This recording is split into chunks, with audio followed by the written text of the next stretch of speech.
La Protezione Civile Trentina è al lavoro da ieri a Pianoro, comune della città metropolitana di Bologna, in Emilia-Romagna, che si trova a sud del capoluogo. Stanno operando circa 45 persone. La Regione Veneto ha risposto prontamente alla richiesta di aiuto inviando la sua colonna mobile della Protezione Civile composta da 16 squadre di volontari altamente formati e specializzati. Il Friuli Venezia Giulia ha schierato 19 volontari che fin da subito si sono diretti verso l'Emilia-Romagna, una regione in ginocchio colpita dalla quarta alluvione in un anno, devastata nelle sue infrastrutture principali, le strade innanzitutto, e sono proprio i collegamenti interrotti l'aspetto più difficile anche per i soccorritori, che hanno dovuto operare da subito a liberare strade e case dal fango e da detriti prima di iniziare con interventi di soccorso più mirati alla popolazione.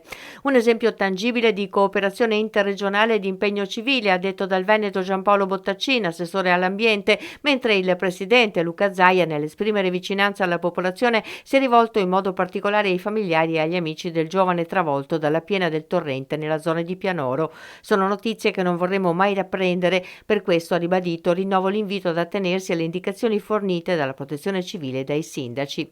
La provincia autonoma di Trento coordina le regioni italiane in materia di protezione civile e su questo evento anche le colonne mobili regionali che stanno intervenendo in Emilia-Romagna. Personale della provincia è attivo presso la sala operativa regionale a Bologna. Stamattina è stato fatto il punto della situazione con tutte le realtà che stanno operando nella zona, con particolare attenzione alle situazioni più delicate. Nel territorio di Pianoro, che è stato ampiamente interessato dagli effetti del maltempo, il lavoro principale consiste nel liberare dall'acqua e dal fango gli edifici, anche una casa di riposo dove si sta lavorando intensamente da ieri, e anche le zone allagate.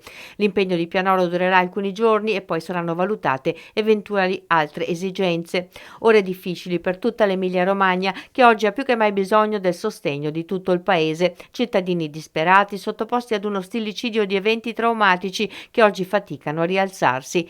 Dal Friuli Venezia Giulia un primo contributo di 100 milioni per gli interventi legati all'emergenza, ma c'è bisogno dell'aiuto di tutti, di un sostegno attraverso i canali ufficiali della Protezione Civile e dei consorzi del territorio per dare una mano a rimettere di nuovo in piedi queste persone, perché dopo 4 eventi di questa portata non basta più solo cantare Romagna mia per tenere sul morale, c'è bisogno di concretezza, sostegni e fondi e di opere che mettano al più presto riparo queste persone e i loro beni.